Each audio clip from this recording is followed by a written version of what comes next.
Hola, soy Anita.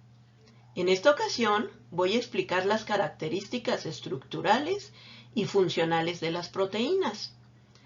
Las proteínas son compuestos orgánicos formados por carbono, hidrógeno, oxígeno y nitrógeno.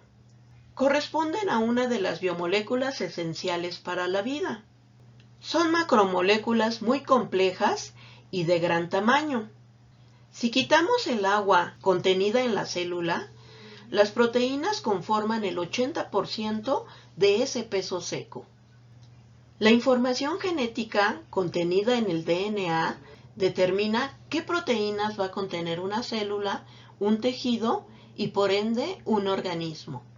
Se sintetizan en los ribosomas siguiendo las instrucciones marcadas en el DNA a través del RNA mensajero. Son moléculas que no generan energía, sino que realizan funciones muy variadas, como es el caso de la catálisis, donde vemos a las enzimas, quienes regulan la velocidad de las reacciones químicas. También están las reguladoras del metabolismo, que son las hormonas que mantienen la homeostasis en el organismo. Están las estructurales, quienes determinan la forma o dan soporte a las células y tejidos, como es el caso del citoesqueleto, y también pueden dar resistencia y elasticidad, como es el caso del colágeno. Por otro lado tenemos las defensivas, quienes protegen al organismo contra agentes extraños, tal es el caso de las inmunoglobulinas. También existen las de transporte, quienes llevan sustancias dentro del organismo a donde son requeridas, como es el caso de la hemoglobina. Están las receptoras, quienes se encuentran en la membrana celular, donde reciben señales que controlan el funcionamiento de la célula, como son los receptores de acetilcolina. Además están las motoras, que son las que mueven componentes celulares, como es el caso de la miosina. Y por último, el deser, reserva y almacenamiento, ya que todas ellas son fuente de carbono y energía química en el organismo. Las proteínas son polímeros formados por unidades llamadas aminoácidos, que como su nombre lo indica, están formadas por tres radicales, un radical amino, otro radical ácido y otro radical variable. Existen muchos aminoácidos, sin embargo solamente se encuentran 20 conformando a los seres vivos. Estos aminoácidos se unen mediante enlaces especiales llamados peptídicos y lo hacen para formar un péptido o una proteína. La diferencia es que un péptido es mucho más pequeño, ya que tiene entre 10 a 50 aminoácidos únicamente. En cambio, una proteína es más grande, ya que contiene más de 50 aminoácidos. Si analizamos la fórmula química de un aminoácido, vemos que hay un carbono central y alrededor de él se localizan los tres radicales. Del lado izquierdo está el radical amino, del lado derecho encontramos el radical carboxilo o radical ácido y debajo el radical variable que hace diferente a cada uno de los 20 aminoácidos. De tal forma que así podemos observar la manera como varían los aminoácidos. Por ejemplo, aquí tenemos a la serina, está el ácido glutámico, la arginina, la alanina, la histidina, la leucina, la glutamina, entre otros. Para desarrollar el enlace peptídico, es necesario que dos aminoácidos se enfrenten de tal manera que sus radicales carboxilo y amino queden en contacto, para que al reaccionar salga una molécula de agua y se puedan liberar las valencias del carbono y del nitrógeno y así realizar un enlace covalente entre ellos. También podemos pegar otro aminoácido de este lado, ya que aquí está el radical ácido y del otro aminoácido tenemos el radical amino, donde también se puede llevar a cabo otro enlace peptídico. Por lo tanto, podríamos formar una cadena lineal con la unión de varios aminoácidos. Los aminoácidos se clasifican según las propiedades de su cadena lateral. La clasificación más utilizada conforma 5 grupos de ellos. Encontramos los aminoácidos neutros polares, también llamados polares o hidrófilos. Aquí encontramos estos 7 aminoácidos. Recordemos que aquí estamos viendo nada más los radicales en los que varía cada uno de ellos.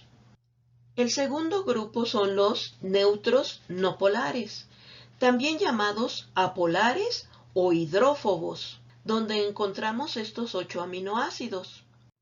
El tercer grupo son aquellos aminoácidos con carga negativa, también conocidos como ácidos. Solamente hay 2 de ellos.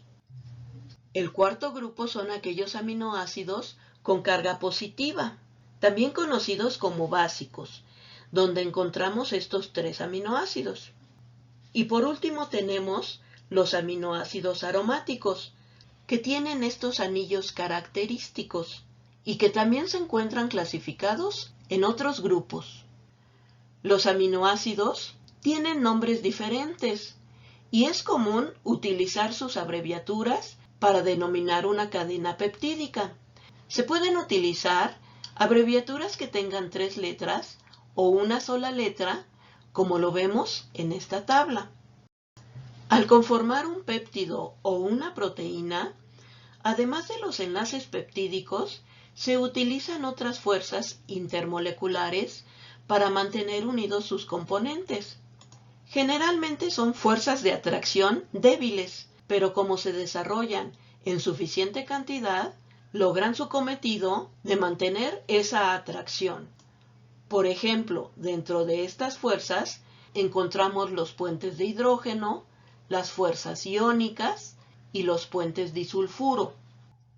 Los enlaces de puentes de hidrógeno se producen cuando un átomo de hidrógeno está unido covalentemente a un elemento que sea muy electronegativo y con dobletes electrónicos sin compartir.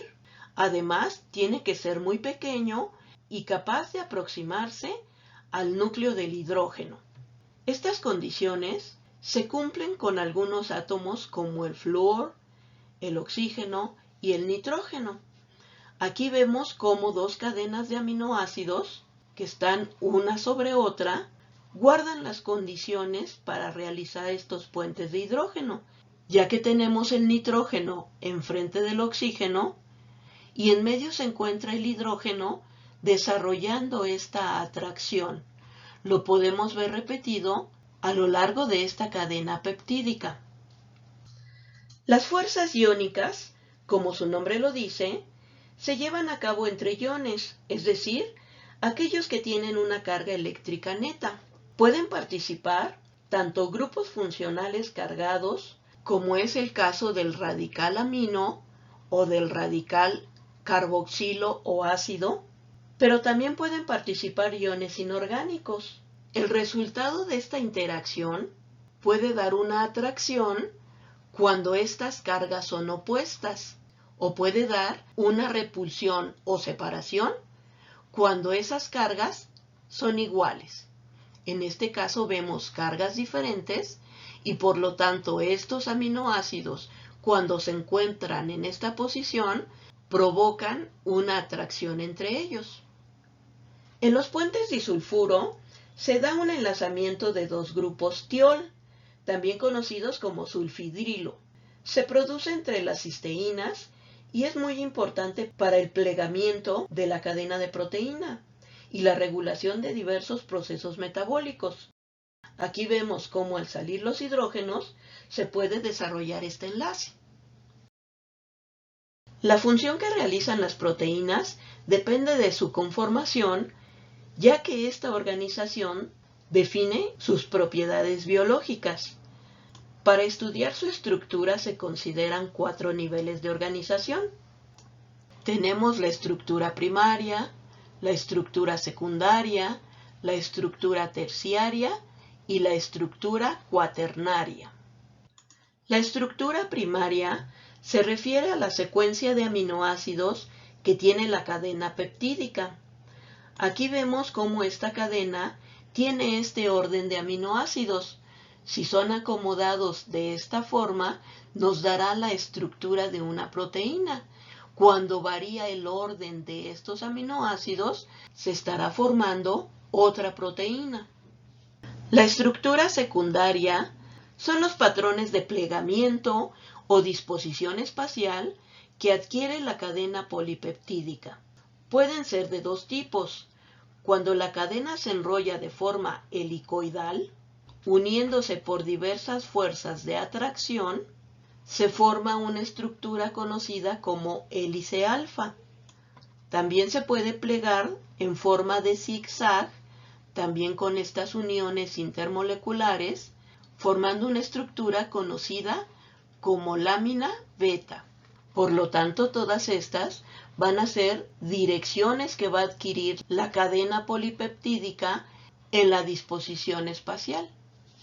La estructura terciaria se refiere a la conformación plegada tridimensional de la cadena polipeptídica, dando como resultado un arreglo globular donde se observan las estructuras anteriores. Vemos segmentos de estructura primaria y otros de estructura secundaria como la hélice alfa o la lámina beta. Y la estructura cuaternaria es la organización de una proteína oligomérica o ensamble de proteínas, es decir, la unión de varias proteínas globulares. Las proteínas son importantes porque determinan la forma y estructura de las células y dirigen casi todos los procesos vitales. Las adquirimos consumiendo principalmente productos de origen animal, como es el caso de la leche, la carne, el huevo, aunque también se encuentran en algunos productos vegetales como la soya, las leguminosas y los cereales, aunque en menor proporción. En nuestra alimentación, todos los nutrientes son importantes, pero si hubiera que elegir uno de ellos en primer lugar, serían las proteínas, ya que a diferencia de los lípidos y carbohidratos, sus moléculas están formadas por una gran variedad de radicales, que se utilizan directa o indirectamente en la construcción de muchas moléculas, las cuales tienen actividades biológicas decisivas para realizar todas las funciones vitales del organismo. Si los carbohidratos son generadores de energía y los lípidos la reserva de esta, las proteínas son los materiales de construcción y su carencia conlleva rápidamente a graves alteraciones, ya que se ven afectadas multitud de funciones que son decisivas para la vida. Vamos a dejar hasta aquí este tema. Espero que te haya quedado claro. Nos vemos en la próxima. Muchas gracias.